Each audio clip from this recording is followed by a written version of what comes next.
Praise Lord my dear friends. ఈ రాత్రికాల సమయంలో యేసుప్రభు మనకిస్తున్న వాగ్దానము సామెతలు 23వ అధ్యాయము 2వ వచనము.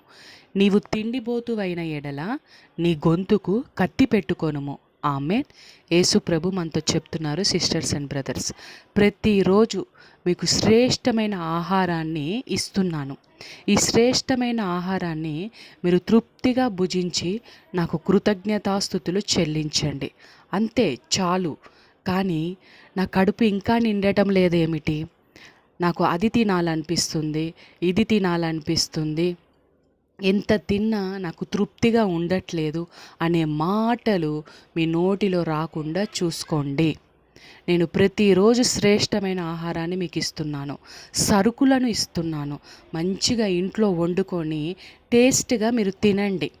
అంతే తప్ప ఎక్కువగా తినేసి ఇంకా నా కడుపు నిండట్లేదు ఏంటని ఎక్కువగా తినేస్తే అనారోగ్యానికి గురవుతారు.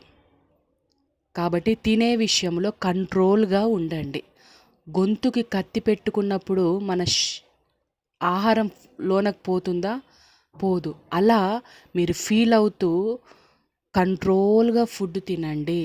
ఈ కంట్రోల్ ఫుడ్ తృప్తికరమైన భోజనము మీ శరీరానికి, ఆత్మకి ఆరోగ్యము అని దేవుడు మనతో చెప్తున్నారు. దేవునికి కృతజ్ఞతాస్తుతులు. యేసు నామములో ఆమేన్.